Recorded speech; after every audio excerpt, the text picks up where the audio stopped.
series on volume 2. There will be 10 lectures. This lecture is a little bit longer than the others just because it is covering the overall introduction and the first part, the first 2 chapters of volume 2. Now, in terms of the overall picture, each of the 3 volumes of Capital looks at the capitalist mode of production from a different perspective. I mean, and as it says on the tin, the first volume 1, is looking at the process of capitalist production.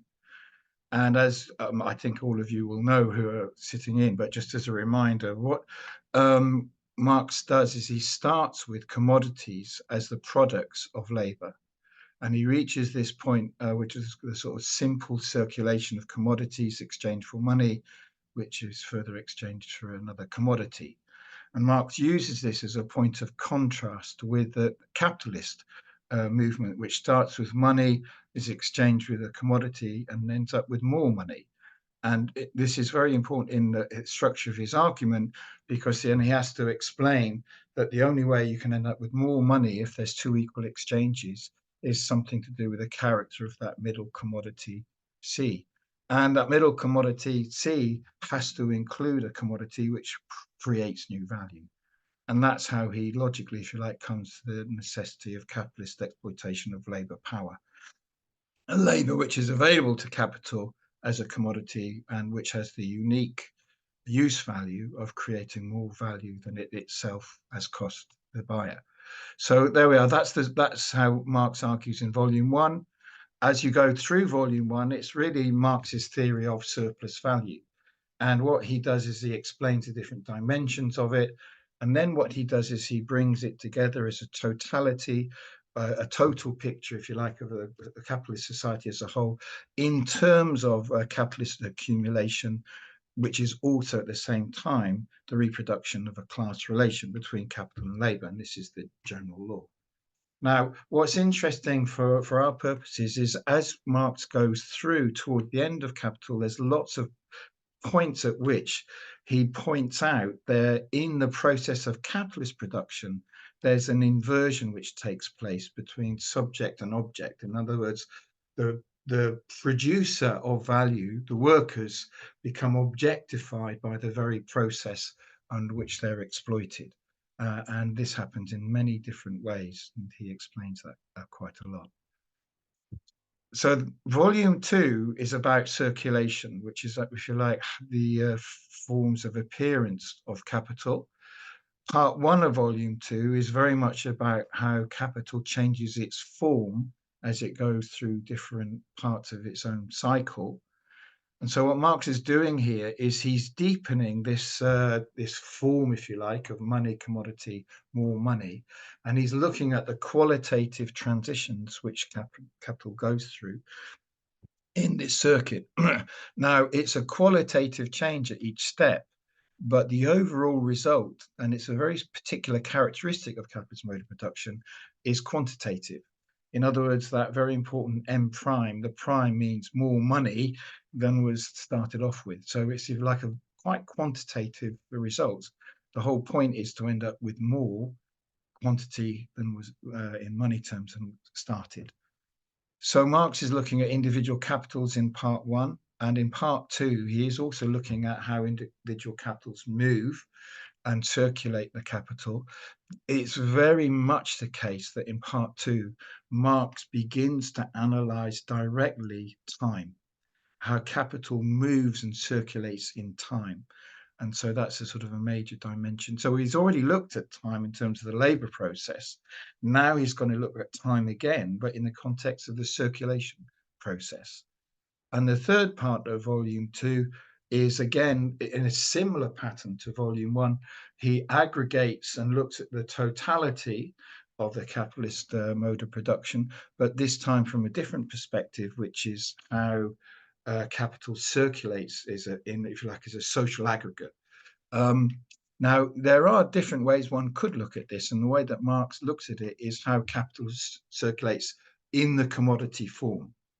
So we will look at this obviously in more detail, but the idea is you've got loads of commodities moving around as buyers and sellers, but there needs to be some kind of overall pattern, and that overall pattern Marx identifies, and the pattern is some commodities are produced for consumption by capitalists, some commodities are produced for consumption by workers, and some commodities are produced in order to become means of production. So, if you like, so-called productive consumption. So Marx gives this sort of pattern according to those different broad categories. Now, in volume 2, commodities are no longer just simply the products of labor. They're actually products of capital. Marx has already started writing about this toward the end of volume 1, particularly if you go back either to my methodology lecture or the lecture on the links between volume 1 and volume 2, or if you've read the results, you'll know that the first section of the results is exactly on that title. And he's got an argument where he's reflecting back on what's happened in volume 1, but he's also pointing forward to where he's going to take us in volume 2. So it is actually quite a good signposting moment in the first section of the results. And what he's pointing out is that the circular, or if you like, spiral nature of his argument has some correspondence with content. It's in some way a reflection of how capitalism itself has historically developed. And so he argues, on the one hand, that capital is predicated on the exchange of commodities, on trade, if you like, on markets. The capitalist production emerges, has to have labor markets, and it needs to be able to sell commodities. Okay, so there is a precursor to the emergence of capitalist mode of production as such. And then on the other hand, very, very Marxist, he says, but on the other hand, this commodity circulation is taken a whole other stage further by capitalist forms of production. The commodity becomes the universal necessary social form of the products. Everything has to be for the market. Things have to be bought and sold. And this universalization or generalization of commodity production is a consequence of capitalism. It didn't occur in the precursor forms of commodity production. So what you've got then in capitalist society is, in this sense, commodities are the product of capital. And as the product of capital, they embody the total value and the surplus value. Okay, so if we're only considering products as commodities as simply the products of labor, then obviously surplus value wouldn't come into play. It's only when you have a capitalist relation of exploitation of labor that commodities are now also a form which carries in them the surplus labor, which needs to be realized when the commodities are sold as surplus value, right? So the original commodity form was quite simple, individual, artisan type idea, whereas what Marx is emphasizing now is the massification, the extension of the scale, factory production, and so on. Each individual needs to be seen as just part of a whole volume of production, and so the commodity that are produced within the frame of money, commodities, more money, are the same in some respects, but in other respects they're now different to the original commodities. They're occurring in a different social context. Okay, so here Marx is saying the commodity is a transfiguration of capital that has valorized itself, and its sale now be organized on the scale and the quantities necessary to realize the old capital value and the old surplus value it has created. Okay. So in volume 3, what we've got, Marx gives it the title, the process, or I think perhaps Engels gave it the title, the process of capitalist production as a whole. You've got a similar pattern. I split volume 3 into 3 broad sections, and within the first of those 3 sections, which is really Marx is explaining how the profit form is actually slightly distinct from surplus value the substance of profit and the appearance of profit aren't the same in the capitalist system, and he explains why that is in this first section. So, but he follows a similar pattern of an individual capital, the transformation of surplus value, or the relation between surplus value and profit if it was only individual capitals. But then he builds that up into how the rate of surplus value becomes the rate of profit for the capitalist system as a whole. And so he's now got the movement of a category of profit, and it's this which he looks at in terms of its laws of development and leading to crisis.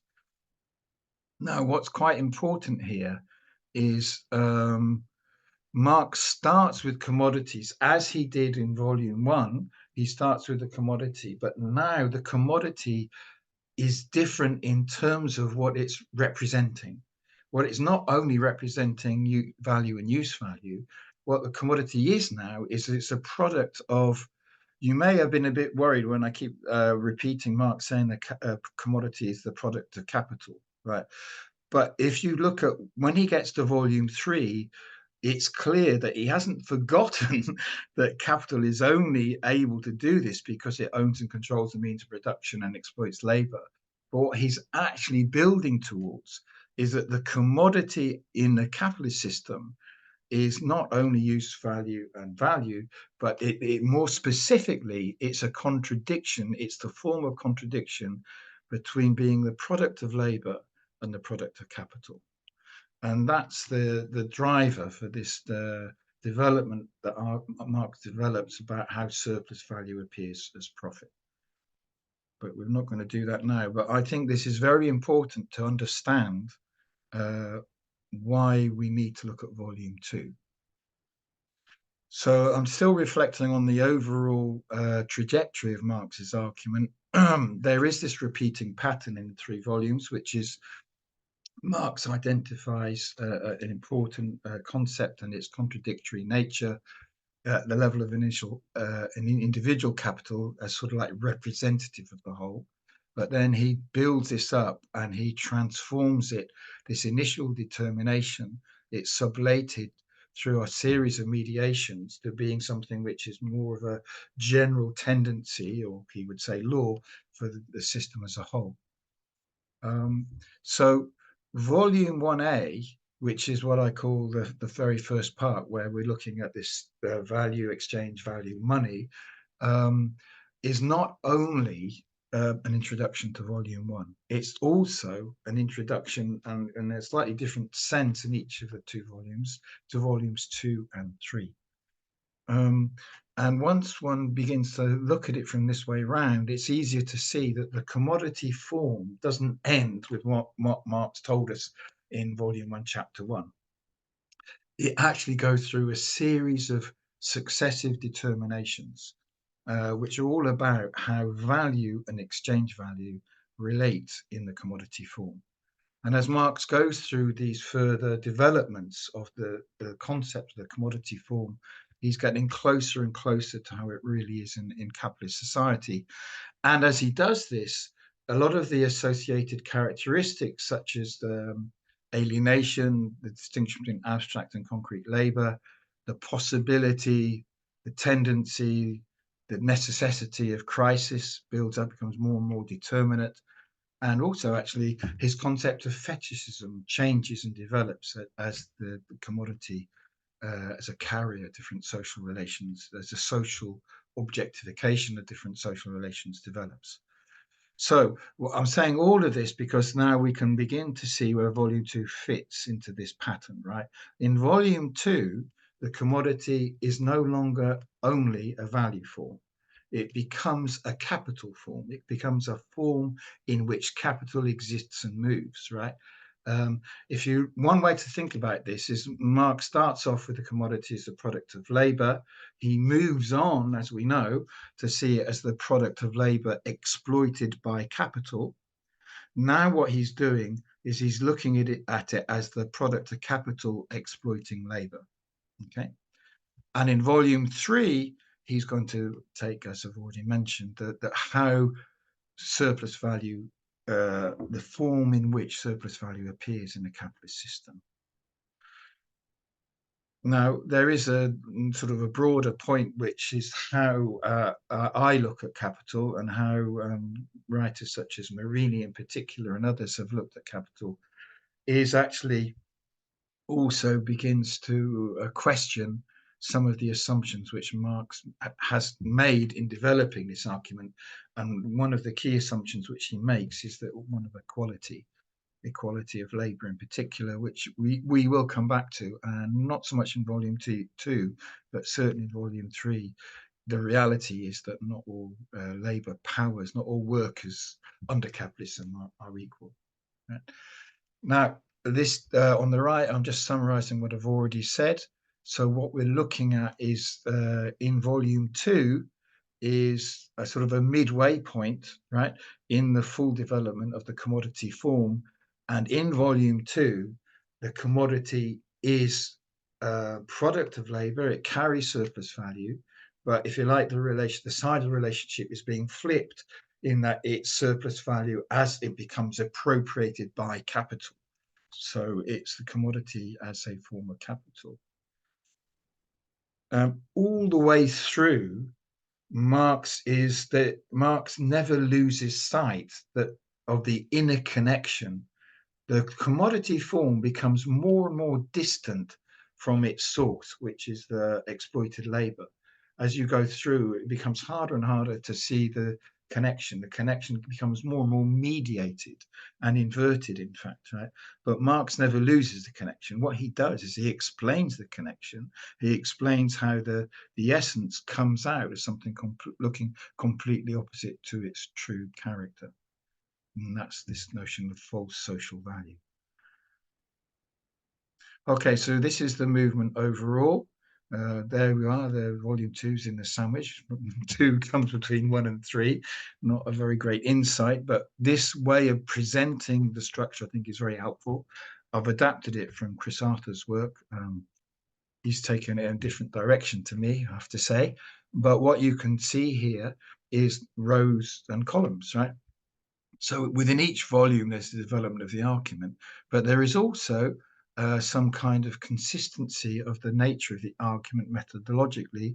So I've already mentioned the totality as a class relation in volume one, general law of accumulation. The totality in volume two is the market. It's people, well, not people, commodities, actors buying and selling commodities as flows of capital. Okay? And the totality in volume three is systemic crisis, where these things are brought together in a determinate way.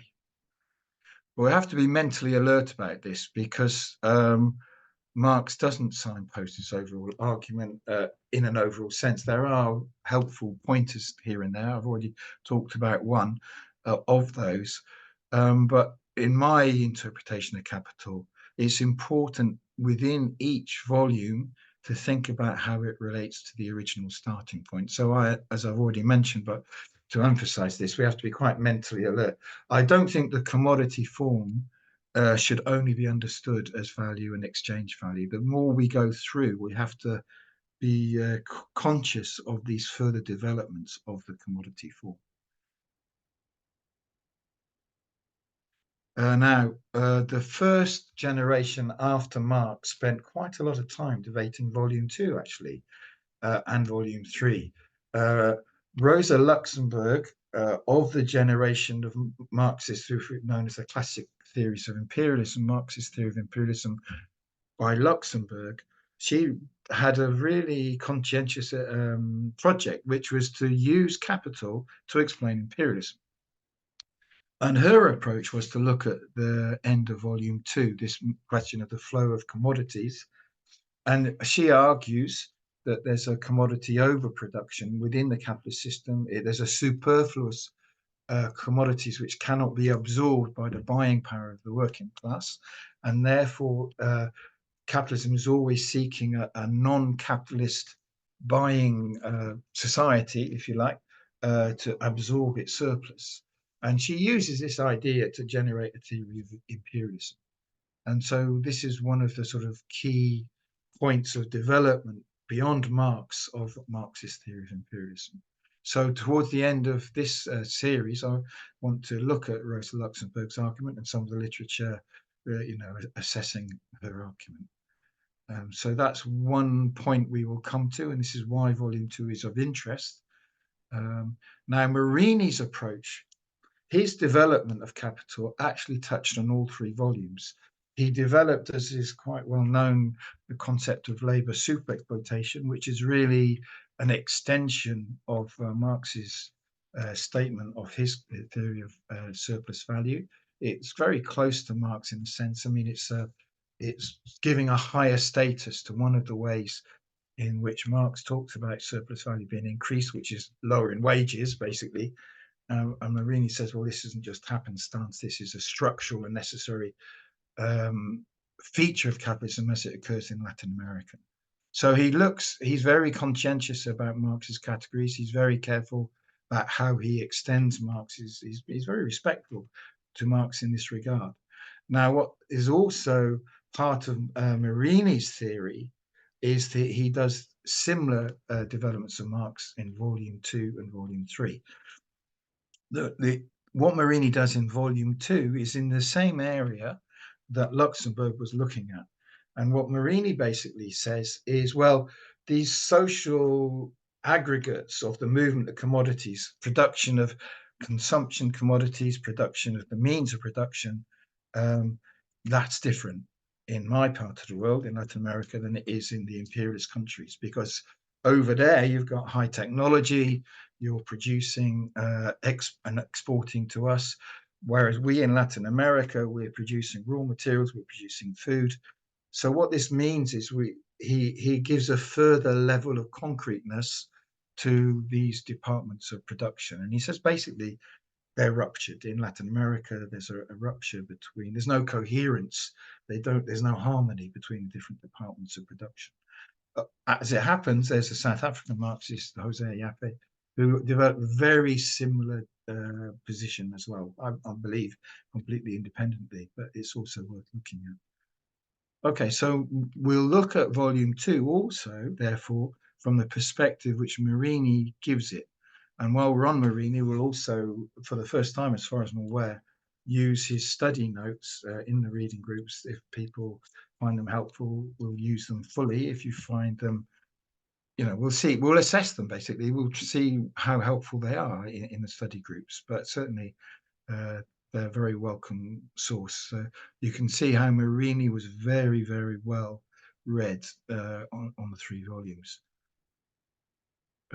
So just my emphasis, just to declare my hand, if you like, right, is I'm interested in how the concept of surplus value develops through the three volumes. As far as I know, hardly much commentary. The only other writer that I know of in literature is given strong attention to the middle part of Volume 2 and turnover is Engels. And Engels included, he wrote a summary chapter to include in Volume 3. And the reason that this is important is because the movement from the rate of surplus value to the rate of profit requires the insertion of the time dimension. The rate of profit's really the rate of profit per year. 20% rate of profit. Well, you're talking about not 20% in a month, you're talking about 20% in a year. Whereas the rate of surplus value, it's not, there's time, surplus labor and necessary labor time, but because there's time in both parts of the relationship, the ratio itself is not a time ratio, right? So how does time come in, basically, in the capitalist system? And this is an important step, which I think Engels quite rightly, I fully agree with what Engels did here, right? Now, the other thing which I also will draw attention to as we go through in a minute and shortly is this dotted line. I perhaps maybe could have redrawn that, but there is quite an important, I think, connection between the end of Volume 1 and the argument, the question of this dialectical inversion, which I'm already drawing attention to, I think is a strong connection between Volume 1 and Volume 2. David Harvey has written his companion to Volume 2 as well as Volume 1. Now, Harvey's approach is quite surprising when you read it, because generally it's written as quite a close companion to each of the chapters. But in volume 2, Harvey makes a jump. When he gets to the middle section of volume 2, he jumps over to the latter half of volume 3, because in volume 2 we start talking about money, capital, moving around as capital, and Marx goes into another level of detail about that, about banks, about the state, how they operate with merchants and industrial capital in volume 3. Now, Harvey's construction of his companion has a certain two effects, right? One is he jumps over the beginning part of volume 3. It gives it very cursory treatment and really doesn't explain Marx's argument hardly at all. And this is the argument about how surplus value becomes profit. It's pretty clear that Harvey doesn't give an awful lot of weight in his concept of the capitalist mode of production to the question of declining rate of profit. And second, so this means that that the determinacy of crisis as a crisis of profitability is something that Harvey's really sort of cavilling against.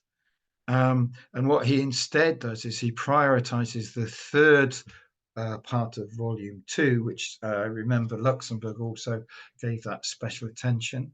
So sometimes Harvey's called a neo-Luxemburgist, because he thinks that this is really the best way to understand the mode of production overall, which is the problems that can arise in the circulation of commodity capital. In my view, that this is actually a social democratic reading of Marx.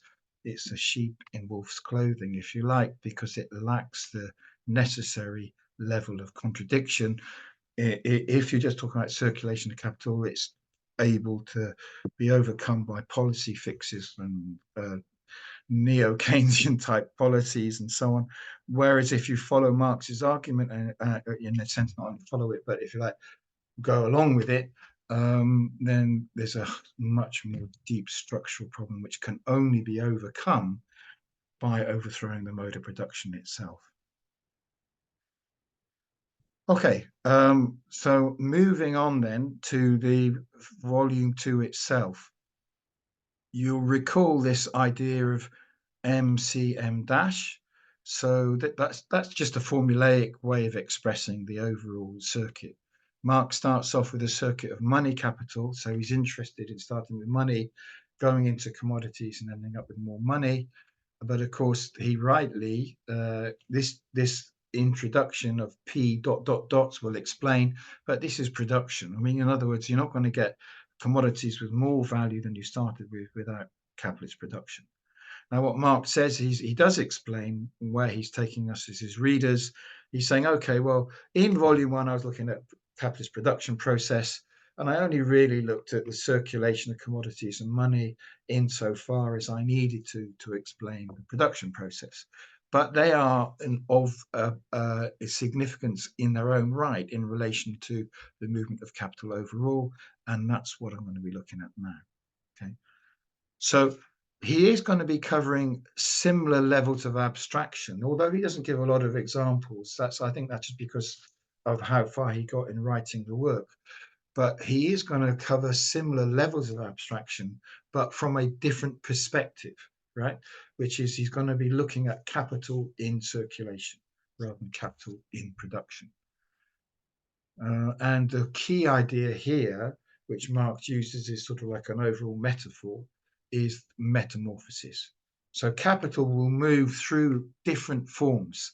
As value expands, and capital is expanding value, it goes through a process, series of steps where it actually adopts different forms. The first stage is money is exchanged with commodities.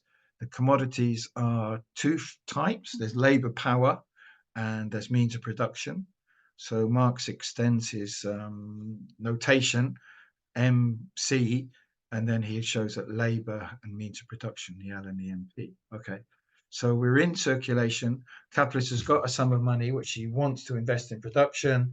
And what he does is he uses the money to buy the two main elements of production: labor, power, and means of production. That's the first stage. Then this is a move into productive capital, right? So the capitalist has advanced some money, but it needs to breed surplus value. And the production of surplus value is the specific role of productive capital. That's in the production process itself now. So he gives an example here. I think there is an arithmetic mistake in this example, which is very unusual for Marx. Right? But just to give you an idea of what he's talking about, right? He's saying, okay, so we're going to pay, workers are getting paid £1 a week. There's 50 workers, so that's £50. Let's say that they surplus value they produce is £78. So in other words, they produce a new value in the week of £128. So £372 is spent on means of production, and there's an additional value of £128. So that's £500 in all. Okay. Now, the interesting thing in all of this is a very typical example. Maybe the rate of surplus value is a bit higher than usual. But what's really interesting in this is he's saying this is in 1 week. Now, this is the kind of thing we might pass over before, but it's the in 1 week that actually becomes the focus of the analysis a bit later on.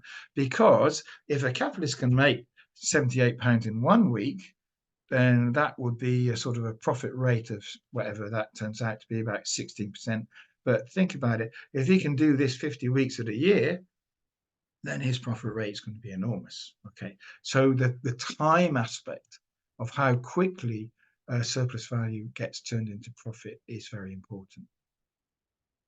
As I've already mentioned, Marx never loses the worker's perspective, in my view. It's always present. It's a fundamental, if you like, ontological commitment which he has. And he's basically saying here, well, if you look at this first change of form, the MC exchange is for the worker.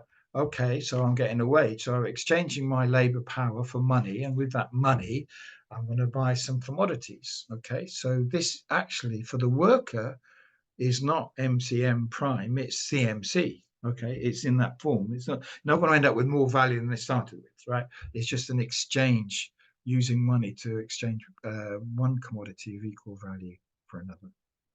And again, Marx is emphasizing that this does not happen unless there's a pre-existing class relation, right?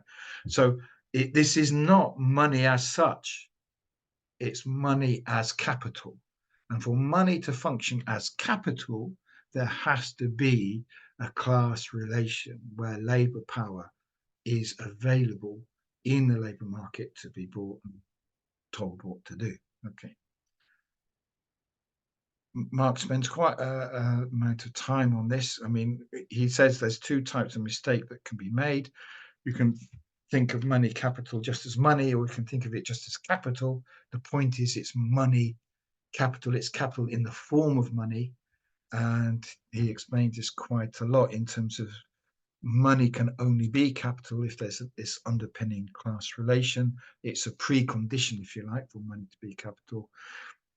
And that precondition is a result of certain historic conditions, which once they're established become reproduced on an extended scale.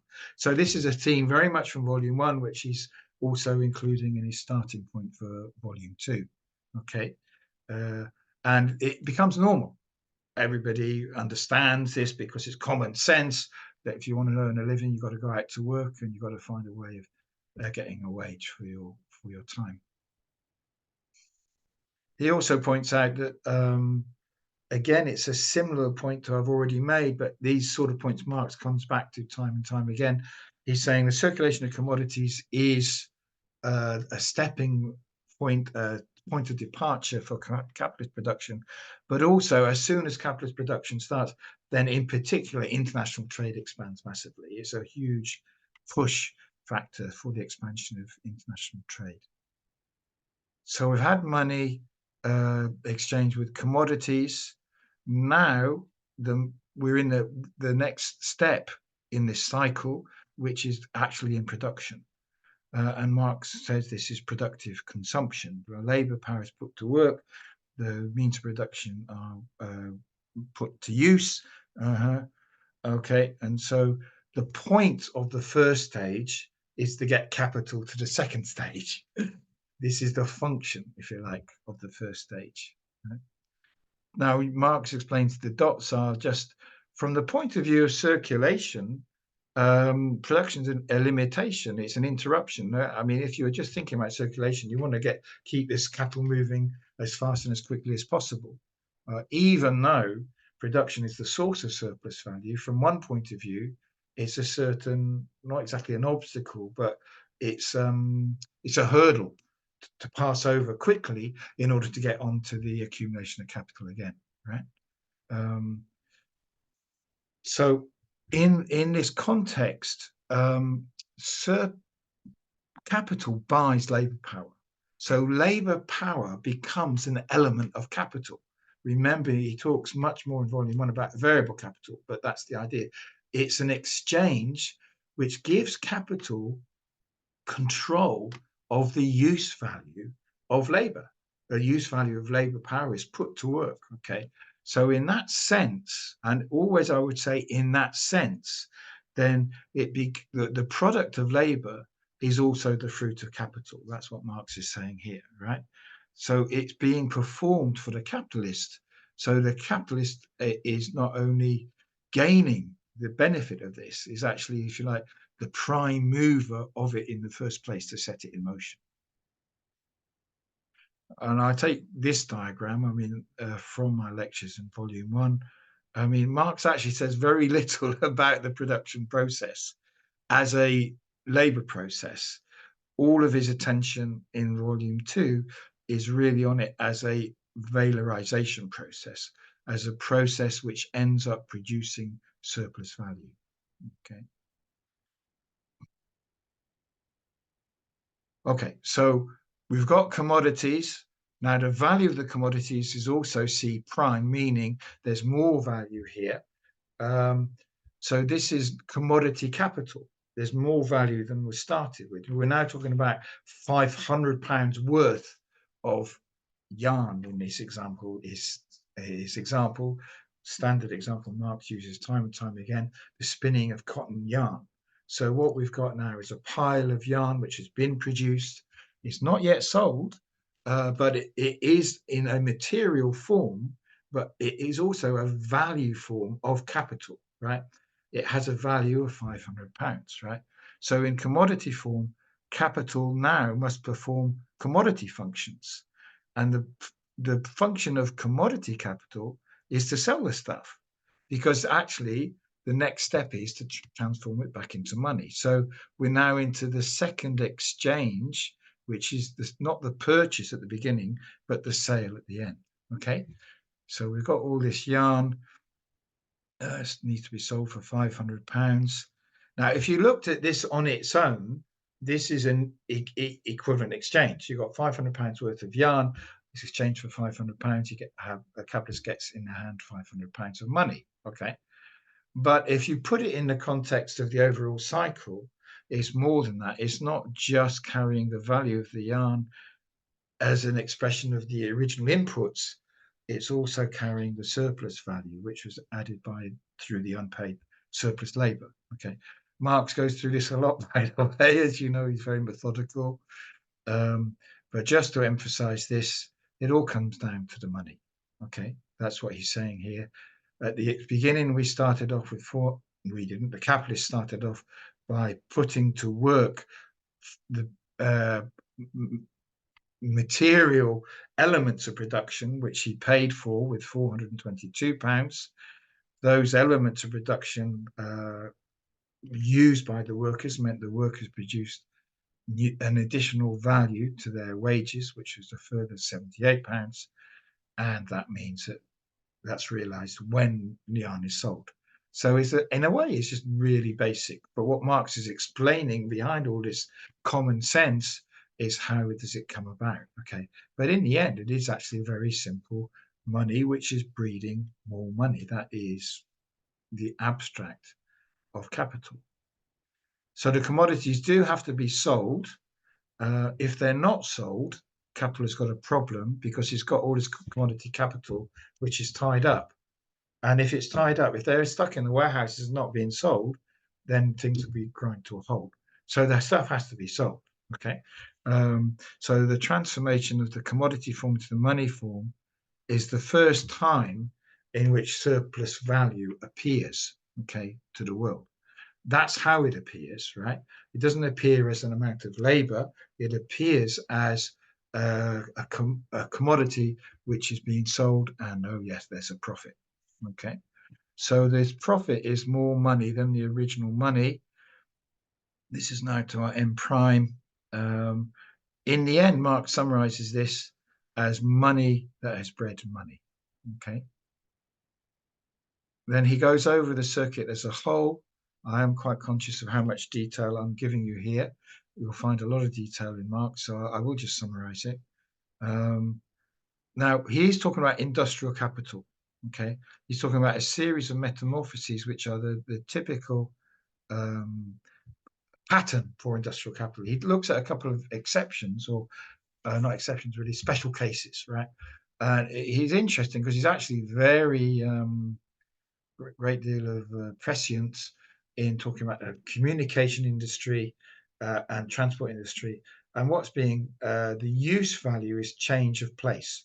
So there is an addition to the utility, if you like, of the object. There's no use me having a shed in the stored in a warehouse in Gloucestershire. There's got to be a truck who comes along, delivers a shed to my door so I can put it up in my back garden. So the change of place matters in terms of the consumption of the use value of a commodity.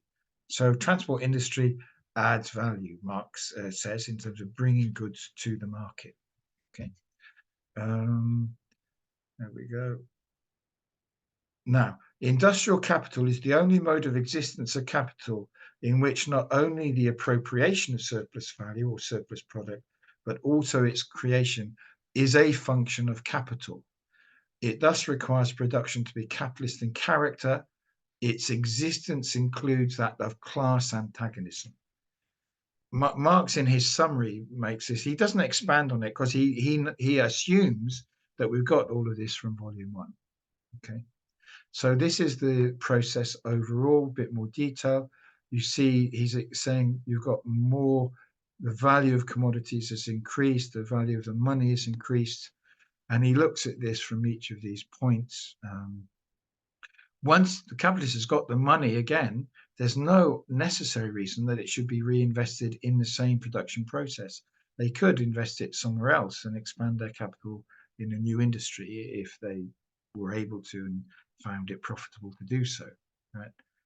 Now, I will be quite quick on chapter 2. Chapter 2 is quite surprising to me in terms of the way Marx starts it, I have to say. Although he's called the circuit of productive capital, Marx actually gives more attention not so much to the production phase, but to the circulation phase. And of course, reflecting on it, that does make sense because he's talking about the circulation of capital. So he races to this part, the CMC, once you've started off from production. But what's interesting, if you start off from production, is you get a sense of how this an individual capital might build up from production in each phase, right? So this is quite a conscious use of dialectics by Marx. This is in effect a syllogism, and what he's saying is the entire circulation presents itself in the opposite form from that which it possessed in the circuit of money capital. He's starting off at a different place, and he's looking at how these transitions take place, and he comes up with different set of insights than he had before. And from the point of view of productive capital, the circulation process is an interruption. You better hurry up and sell the stuff because I want to get back into production. Right? And also, and we are familiar with this, although it's a slightly hieroglyphic, we're familiar with this idea because, again, he's now coming back to stuff he's told us already in volume 1, which is once the commodities are sold, once they're produced, the higher value exchanged for more money, and then the more money depends where the more money goes. If you're just going back into the same cycle of production on the same scale, that means that all of the surplus value in the money form is available to the capitalist for their own consumption, for their luxury consumption as revenue, or spending on racehorses and yachts, and so on. Okay, so Marx is giving us a reformulation of the idea of simple reproduction. Okay, but what happens is once the commodities are sold, the direction of the money goes two different ways. It goes back as reinvested, or it goes into luxury consumption. And Marx, again, he also expands on that. The money which goes into productive capital, again, is here, and the revenue goes into luxury consumption. The money that goes into reinvestment into the production phase through buying more labor power, through buying more means of production, this phrase is important. It will come up again, so I'm drawing your attention to it. He calls this the capital advanced. You could also say it's the principle. He uses that term from more colloquial English, right? It's that capital which is exchanged for labor and means of production each rotation of this cycle. Okay, right. Okay. He also points out that maybe if the production is going to be, if the money is going to be reinvested, maybe the labor power or the means of production aren't immediately available. Or maybe you have to accumulate bit by bit enough money to buy that new machine or whatever it might be to replace the old one, right? So there is inherent in this cycle the need to money to be saved up, if you like, to be hoarded until it can be put to use in a capitalist way. And so, as well as the simple reproduction, we can have expanded reproduction where all the money that's been made in the first cycle is reinvested back into production. And again, this is very similar actually to the patterns in the of argument which Marx uses in the back end of volume 1. So you've got this simple reproduction, expanded reproduction of the individual capital. Okay.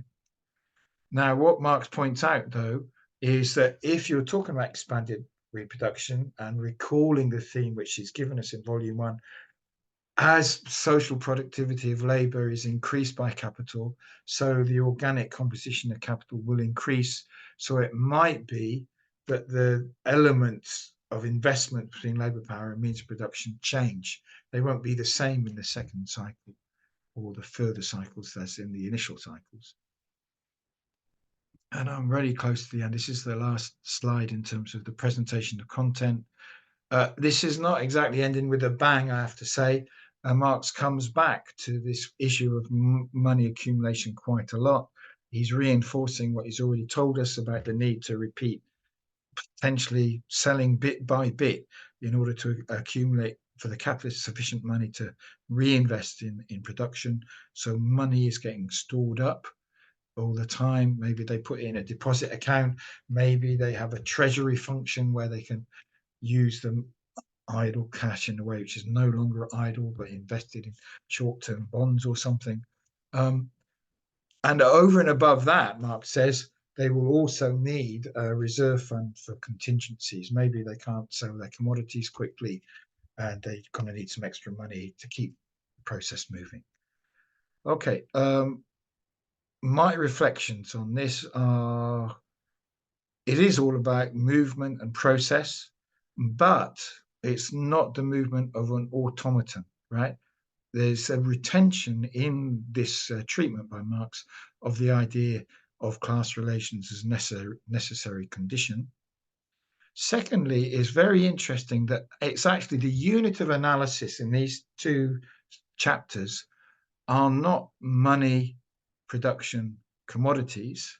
They're actually the exchanges, right? It's the exchange of money for commodities.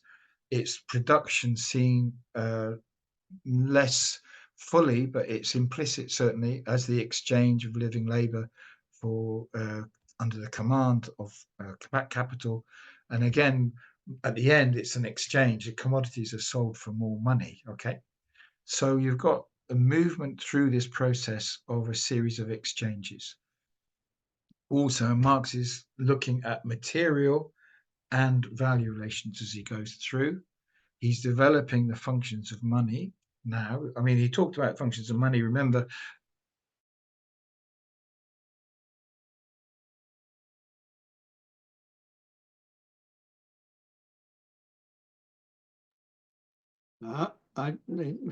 So Andy's frozen up for me. I Mm. don't know if that's true for everybody else.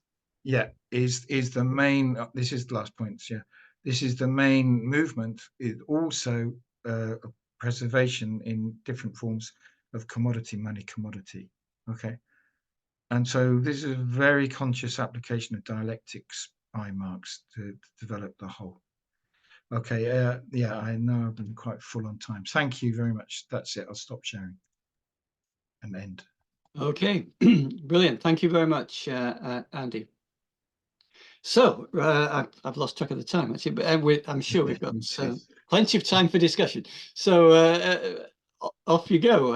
If you could switch your cameras on, that would be great. We could actually make it a sort of proper seminar-like environment. That would be fantastic. Not obligatory, of course, but right then. Okay, I've switched mine. Right, there we go.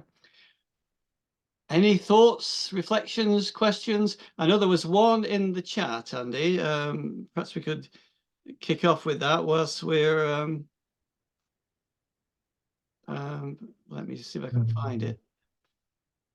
Whilst everybody's thinking about possible questions. Oh, so it was from Walter. Yeah. What does Marx mean by valorized? I had a go, but perhaps, yeah, what do you think Marx means by valorized? Yeah, I think in the Lawrence and Wishart translation, they talk about valorization as the production of surplus value.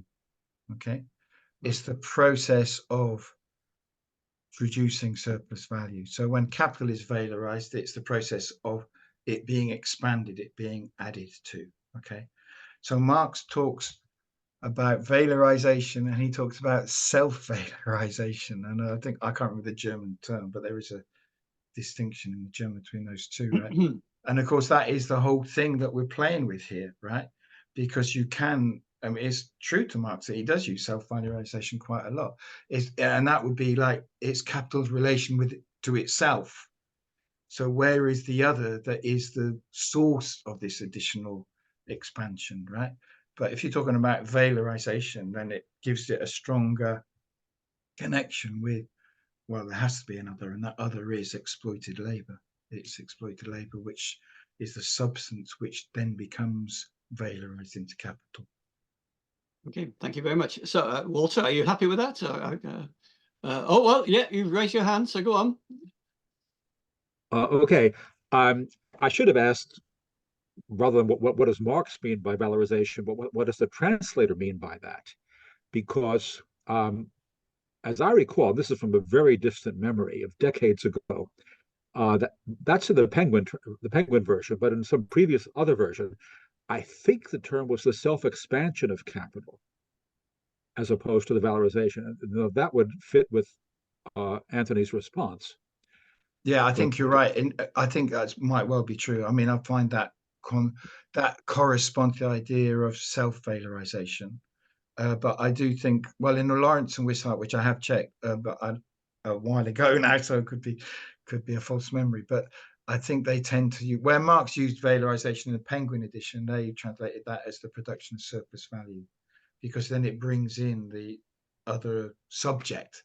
The whole point of this is there one subject or two, right? I mean, this is really the nub of interpretation of volume two. And you're right to get to this, right? Because there is an interpretation of volume two, which, to be honest, I want to talk about a bit more next time, because you'll have had read it a bit more, and I won't be talking so abstractly. But there is an interpretation which sees this as more as, capital is the prime and, if you like, sole mover, which is self-valorizing. And I use my hands for this idea of, it's the big you know, the absolute Hegelian thing, right? Which is the moving, self-developing substance subject, right? But I think that's not what I mean, my reading, particularly these first chapters, is no, he's quite clear that this self-movement is itself based on the exploitation of, you know, relies on the class relation. So there's a second subject, which is those who are being exploited. So I can't see any other. Yeah, you need to put your hand up actually if you want to. All right, brilliant. Thank you, Pamela. That's great. Pamela, you've saved me. Okay, I'll come back. I'll say what I was going to say in a minute. Yeah, but Pamela, please do. Hi. Okay. Yeah. Well, I've probably asked this question before, and you know, I'm not sure how far away it is from this lecture, but what one of the things that preoccupies me is trying to explain to people in my union branch, for instance. So I'm a school teacher, retired school teacher. I'm active in my union branch, and like everybody else, the teaching conditions have got, you know, worse and worse and worse. The labor is more intensely exploited in every way, every which way. Relative wages have reduced. And the connection, yeah, so there was a fulcrum, I think, in the 70s, and I can't remember the details of it, when the value of money was reduced, and instead of one man's wage being able to keep a family, you know, that has been more and more eroded. So it's this process which I want to try and explain better, understand better in order to explain better. And as I said, I'm not quite sure how far that relates to this particular, you know, volume 2 or this particular lecture. Does that make sense? Yeah, I mean, it is an issue, and we're going to have to be patient with this. I mean, what Marx is doing here is taking us quite away from that type of concern in the content he's looking at, right? I do believe he never forgets it, and he does come back to it. But I mean, we could have a discussion on your point, which is very valid in its own right. But I mean, I would just say that even in the more technical aspects of this, which we will have to go into if we want to follow Marx, right? He never loses sight of the fact that capitalism is a class relation. I mean, that's as far as really I could go for now. I mean, there's obviously a lot more we could discuss on your point, but I'd have to think about it. Yeah, thank you. Brilliant. Thank you. Could you put your hand down, Pamela? Then Yeah.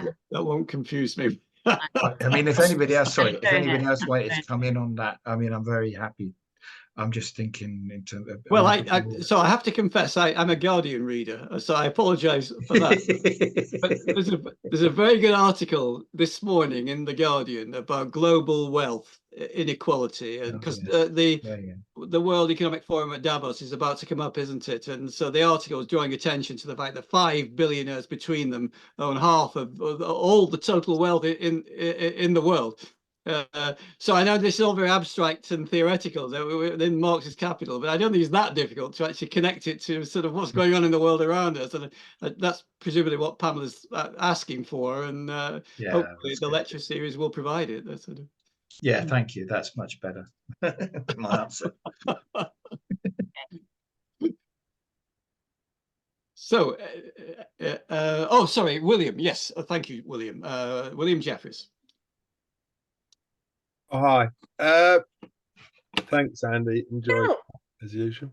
Hello, Pamela. Hello. Small world. Small world.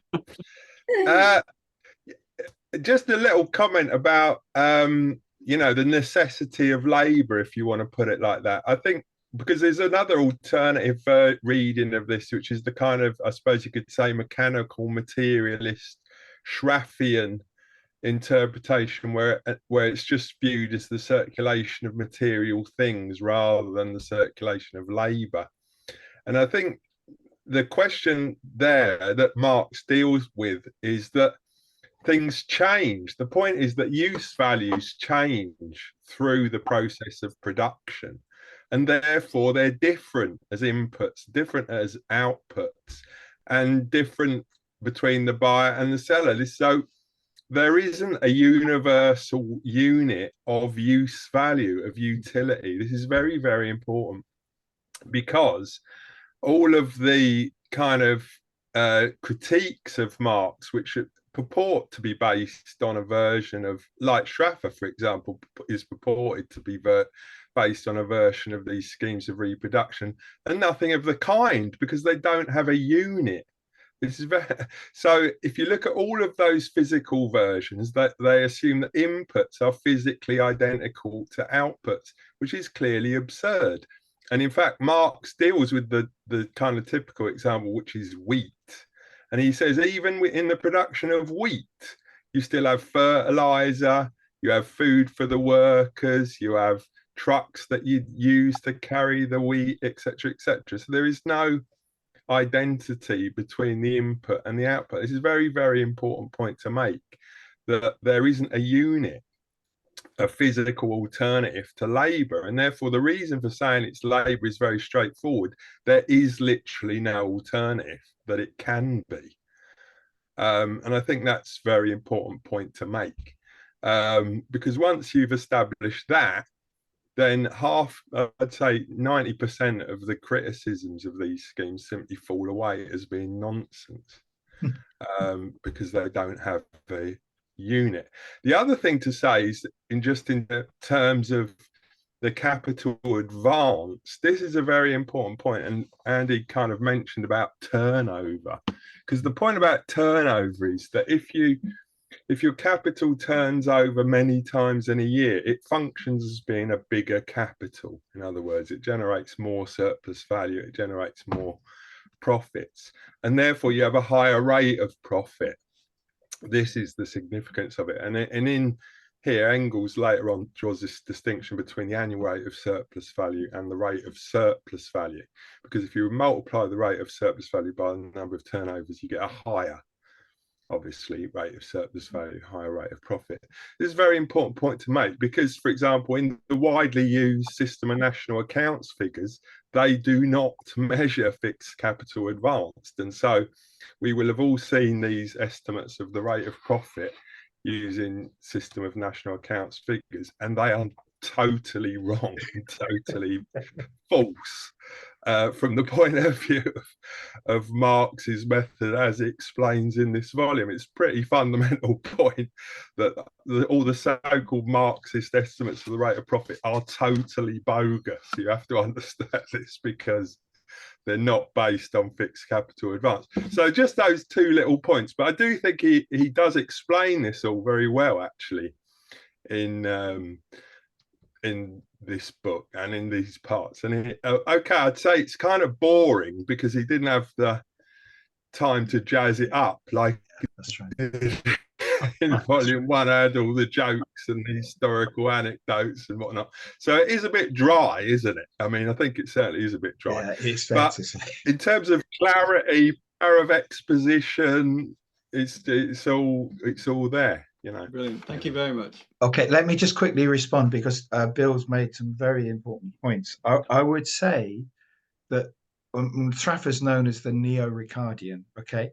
And what Marx did beyond Ricardo in this area, he made two advances, right?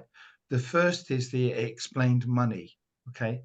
And how money is the independent value form. So the Ricardians don't understand that, and so they have to invent something else as the unit of measure, right? But actually, it's important to keep money in mind as well as labor. Okay, is what I'm saying, right? Because actually, the schemes of reproduction, commodities get exchanged for money, right? Everything is measured in money. That's how everything appears, okay, in circulation.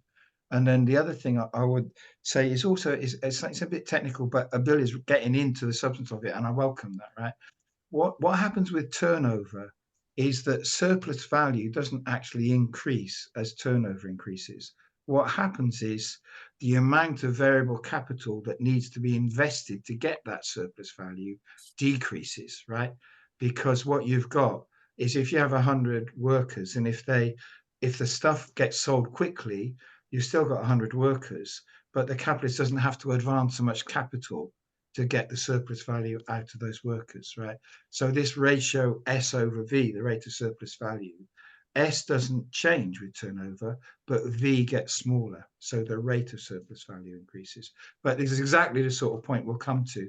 And it is important because, you know, capitalism just in time, that's all this stuff about speeding up circulation as well as production is related to that. Okay, thank you very much. William, do you want to come back, or shall we move on? Yeah, I can't hear you. Well, just one little thing. I mean, they are called neo-Ricardians, but this is doing Ricardo a great disservice.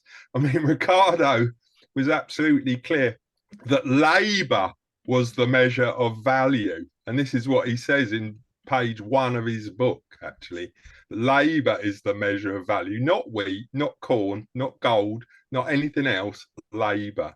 And so, okay, these people are called neo-Ricardians, but really that's a big disservice to good old Ricardo, who was absolutely clear that labour, not commodities, was the, you know, physical commodities, and that's use values was the basis. Anyway, just to declare one thing, I got one more slide which is about the process of the reading group, so maybe after Richard we go to that.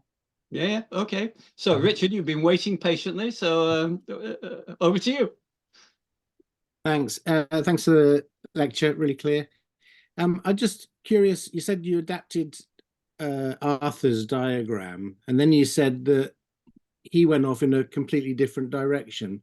I'm sort of curious to know, having got to a shared understanding, or both of you coming to the same point, where he could have gone off to that was so radically different, if you can say that very quickly. If not, sure. I mean, I'm very pleased that Chris is going to give one of the talks in the CSSG seminar series. So my first step, right, in Chris's first, the architecture is right in my view, but the content of the boxes was different in Chris's first presentation of it, right? He talks about capital's relation to the other, talks about capital's relation to itself. He's expressing it all in Hegelian terminology, right? So I put in those boxes surplus value. That's the content of it, right? The development of surplus value and so on, right? So that was step one. Step two, Chris has reorganized the order. He doesn't like, he's in it, that sense, he's like Harvey, right? He doesn't like the determinacy of the arriving at crisis, right? So he reorders the whole thing. So we end up where Harvey ends up with the circulation of commodities, right? He literally just moves all the boxes around to where he would prefer the order of the argument to be. And he says that's a closer approximation to how capitalism really is. And, you know, again, to be honest, I think he's coming back to a reformist interpretation of it, to be blunt, about it. But it's quite clever what he does, but in the end, that's what it comes down to. So you wanted to show a slide? Yeah, please. Thank you very much. I appreciate that. We'll get past that. Okay, I mean, there's just an issue about how we do. So we're going to have 2 reading groups, okay? There's a certain number of pages. If you do the basic arithmetic, we would need to get through about 15 pages a week. Now, that might be a forced march for some of you. And so, I mean, I'm just addressing this. I do want to cover this book in a year, but I mean, maybe maybe the sessions need to go up for about 2 hours. Maybe in the reading group, we think about, especially after the first few chapters, just being a bit more selective, which is what we did toward the end of volume 1. You could actually, I haven't done this, I haven't prepared it this way around, but we could look at Marini's guide, which I'll be sending out, sort of, what's the word, month by month, on look at certain questions.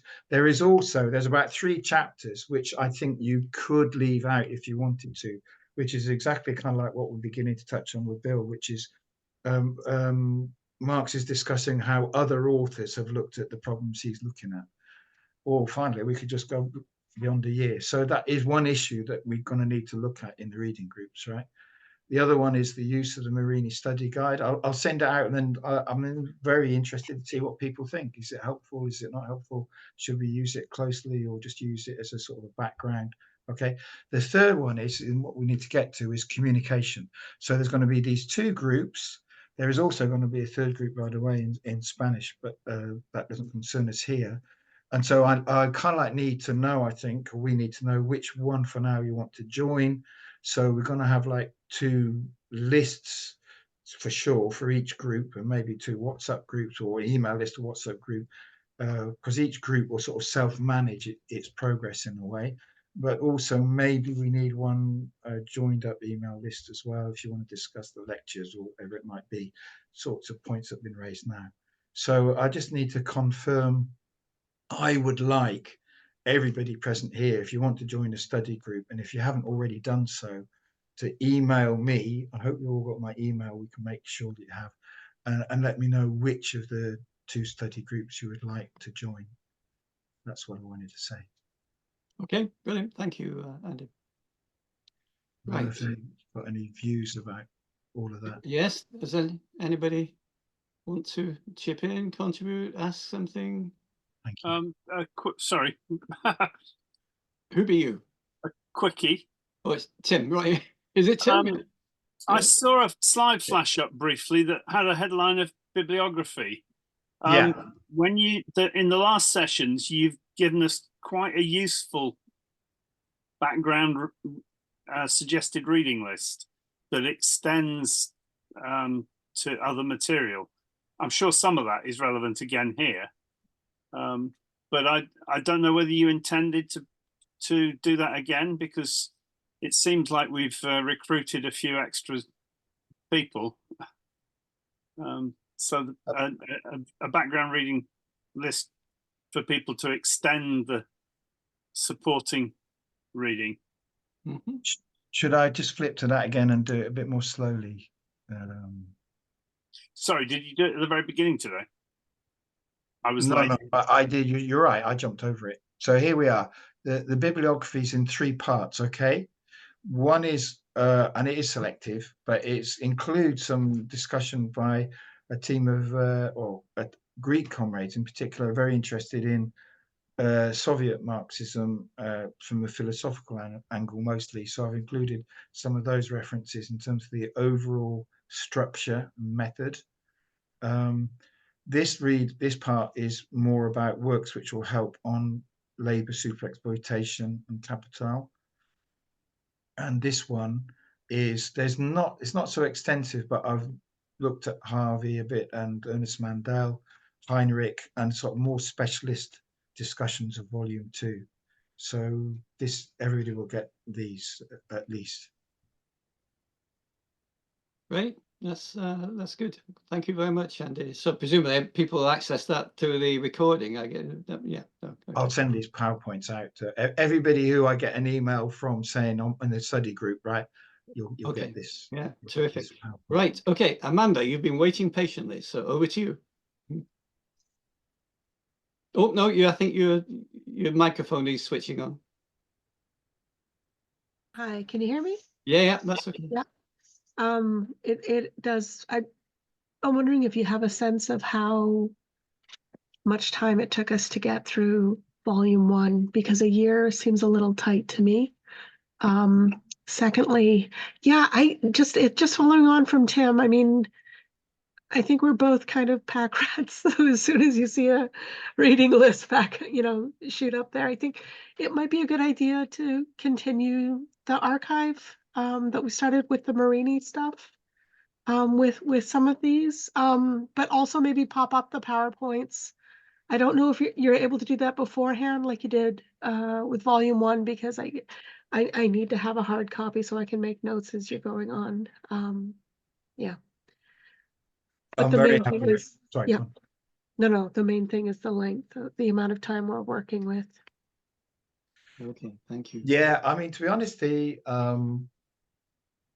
was 13 pages a week, volume 1.